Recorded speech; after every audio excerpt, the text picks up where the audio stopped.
گوجری زبان میں اپڈیٹ سنیے۔ RSS کی پاڑی ہوئی BJP حکومت کی چروکنی کوشش تھی کہ وہ اپنے زیر تسلط جموں کشمیر میں آبادی کا تناسب نہ بٹا کر اس کا لوگوں پر ہندو تہذیب مسلط کرے۔ یہی وجہ ہے کہ انہوں نے 5 اگست 2019 میں دفعہ 370 نہ ختم کر کے کشمیریوں کی کنی شناخت اور انہوں کا مسلم کردار نہ صرف ختم کرنے کو یک طرفہ فیصلوں کی ہو۔ مودی حکومت کی 5 اگست 2019 کی کارروائی کو مقصد کشمیریوں کی منفرد شناخت، پہچان اور ثقافت نہ کھسن ہو۔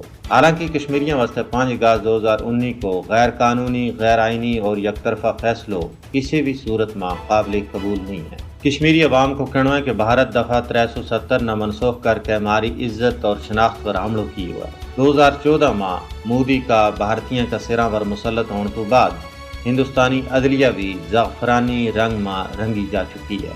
دفعہ 370 کی غیر قانونی منسوخی کی بھارتی سپریم کورٹ کی طرفوں توثیق انصاف کو قتل ہے۔ 5 اگست 2019 کا مودی کا اقدامات کی ہندوستانی سپریم کورٹ کی طرفوں توثیق کھلو جانبداری کو مظاہر ہوا ہے۔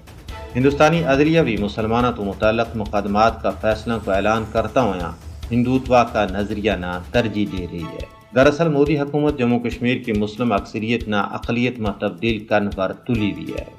RSS اور BJP کشمیر میں ہندو تہذیب قائم کرنی چاہتے ہیں۔ خصوصی حیثیت کی بحالی، اپنی منفرد شناخت کو تحفظ کشمیریوں واسطے زندگی اور موت کو مسئلہ ہے۔ کشمیر کی صورتحال پر ڈونگی نظر رکھنے والا ماہرین اور تجزیہ نگاراں کو کہنا ہے کہ بھارت 5 اگست 2019 کا غیر قانونی اقدامات کے ذریعے کسی بھی صورت میں کشمیر کی متنازع حیثیت نہ بٹا نہیں سکتا ہے۔